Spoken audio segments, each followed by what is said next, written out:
Hey, what's up? Joel Elworth here, Bulletproof Coach, founder of Code 3 Wellness. Today, let's talk about how to hack the common cold. Anytime I hear someone say that they're sick or they have a cold, the first thing that comes to my mind is you have an inflamed gut. And that's because we know now that 70 to 80% of our immune system is tied to our gut. So if you tell me you have a cold, the first thing I'm going to do is I'm going to attack your gut. I'm going to figure out how can we get good things in your gut, good bacteria, good probiotics, anything like that we can start re-healing the gut flora. That's the first thing we're going to do. So on my list of things that I have here for you, the first thing I like to do is I found this little thing. It's called fire cider, and it's got a whole bunch of good things in it. One of the main things I like about this is it has apple cider vinegar. So that already has a detox for the gut, and it's very purifying, and it also has its own probiotics. So apple cider vinegar, a whole bunch of good stuff. Honey, which is also great for the gut. Lemons, onions, horseradish, ginger, another great thing for the gut, as well as turmeric and garlic. Second thing on my list, this one is not as powerful or potent, I should say, as the fire cider. It won't make you gag. It actually tastes really good. It's got elderberry in it. I like this because it's got the raw honey in it, which is great for your gut, but it's also got elderberry, which is high in polyphenols. And the bottom line is it tastes a lot better. Next on my list, echinacea. I got this one from Herb Love. They're pretty good. I've been using them for a while. My kid seems to like it. We give it to him anytime he has a stuffy nose or runny nose or a cold, and it seems to help with how long or the duration of the cold. And then the last thing I don't have to show you is bone broth. I would be drinking that every day by the gallons. It's high in glutamine, glycine, proline, all these things that help tighten up and heal the gut from the inside. A lot of times with people that have leaky gut, they have these junctions that are open. And what happens is all these parasites and bad things, that's what they do, is they sneak in between the junctions, and that's what's called the leaky gut.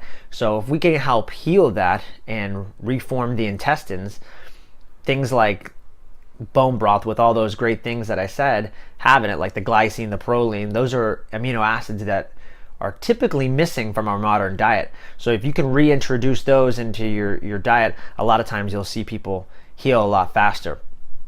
Next on my list, I've got a lot of bulletproof products. I'm not here to sell you on them, but it's just something that I use a lot. I make bulletproof coffee, which has the bulletproof coffee, obviously the coffee bean. Coffee is known to have a ton of polyphenols, and most of us get most of our polyphenols or hashtag antioxidants from coffee. So I like to have that with some type of fat, which you throw the butter in there, or the brain octane, which is essentially coconut oil. That's a strain of coconut oil that's highly distilled and refined, so that you only get, they call it the carbon 8 molecule of the coconut. And the reason you want that is it puts you in ketosis. There are studies that show now that you don't even really need all these antioxidants. People that aren't in ketosis, they can't even achieve that free radical damage, that prevention that we're looking for from things like, say, vitamin C. They actually find they do better on entering a state of ketosis. And you can get a ton of ketones really easily by just drinking this brain octane oil, or you can get some other oils, I'm sure, exogenous ketones that are out there. But it's a quick way, it's a quick hack to getting in ketosis. Our body likes ketosis. It runs better, it's more efficient on ketosis. So we like that, and it helps prevent free radical damage.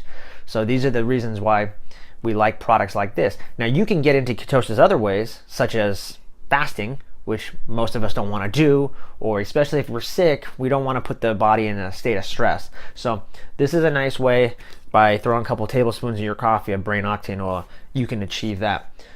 Another thing I'll do, another product that I like from Bulletproof, but you can buy this also from other companies, it's called liposomal glutathione. Glutathione's our master antioxidant, so you want to get a lot of this in your diet, or a lot of supplements of this when you're sick. And another company I like is Quicksilver. They make a liposomal. I don't know a lot of other ones, but if you're going to buy a glutathione, you want it to be liposomal, meaning that the glutathione's wrapped in some type of fat molecule, so it's highly absorbable, and we actually can get it. A lot of these glutathiones that you'll buy that are cheaper will just go into your intestines and get broken down in the gut, and you won't get the healing benefits. So they're no good to you. So pay a little extra money and get a good glutathione that you see is liposomal. And then the last one I'll do is Unfair Advantage. Why? It's got CoQ10 in it and PQQ. Basically, these things help increase your mitochondria. So anytime I'm thinking about being under stress or in a cold or anything like that, my mitochondria and my gut are taking a hit. They're taking a toll.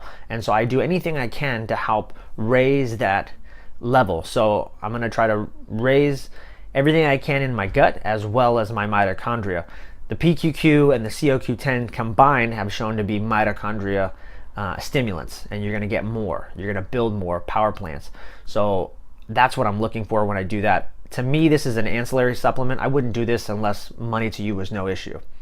And then last, what kind of diet would you do? What I've noticed and what I've been experimenting lately is doing an intermittent protein fast. Now, here's the thing. Again, when I'm in a cold, if I have a cold or I have something that I feel myself coming on with, I don't want to stress my system more by not eating anything, but I also want to limit some of the things that are going to really be hard for my body to digest and have to overwork when I'm trying to heal myself internally. So what I do is I limit my protein intake to 15 to 25 grams of protein, which sounds like it's really not that much. And what I'll do typically is I'll just drink bulletproof coffee in the morning full of ketones. Then in the afternoon, I'll have vegetables with guacamole. That'll be my lunch. And then at the end of the night, I'll usually have sweet potatoes with some coconut oil and some rice. And that's a nice way to give my body that chance to rest, but I'm still getting energy from the food. Last thing I want to talk to you about, this is what I call kind of like the Western approach, right? Supplements, vitamin C, NAC, alpha lipoic acid. I'll say that again, vitamin C, alpha lipoic acid, and NAC. Those three things, that's a great little stack that has been shown to decrease colds in the wintertime 70%. So that little stack is pretty helpful. I'll take something like that. Another thing I like to do as far as vitamins and minerals, stuff like that, there's a brand out there called Oxalent. I really like this. It's got a good flavor. It uses stevia, so there's no sugar if you're going to give it to your kids or anything like that. And this has shown to increase SOD, which is another huge antioxidant, similar to glutathione in the sense that it's a master antioxidant. So if you can increase SOD, you're increasing mitochondria, and it's going to be another way to give yourself energy and help your body fight whatever it needs to fight off. Another one is called Cell Food, similar to Oxalent. This is just, you just pour drops in your water and you're going to get an increase in oxygen. Why is oxygen important? Because a lot of colds or a lot of viruses, they don't do well in a highly oxygenated environment. So if we can increase our oxygen, which this is shown in studies to do after taking, if we can increase our oxygen in our cells, then the idea is that we're going to limit free radical damage and we can get over that cold a little bit faster. So one of the last things I almost forgot to mention is essential oils. You don't hear a lot about this because it's kind of on the fringe health element, but essential oils have had a huge impact on me and my overall immunity, especially when I'm having a cold or anything like that. It's definitely decreased the duration of the cold. So one of the blends that I like to use a lot is called Four Thieves, or another brand, they call it the Fighting Five. It's got lemon, cinnamon, rosemary, eucalyptus. And the old adage is that during the bubonic plague, during that time period of the plague, there were actual thieves going around robbing people, and they didn't have the plague, they weren't affected by it because they were rubbing this essential oil blend all over their body, which was supposedly protecting them. So one of the ways you can get these oils into your system is simply by diffusing them. There's cold air diffusers or nebulizers, which is what I use. I think the nebulizer is stronger and you get more of the benefits from the oil by diffusing it in the air using a nebulizer. Another thing you can do is simply take a couple drops of this, pour it in some coconut oil to kind of dilute it a little bit, and then just rub it on the back of your feet.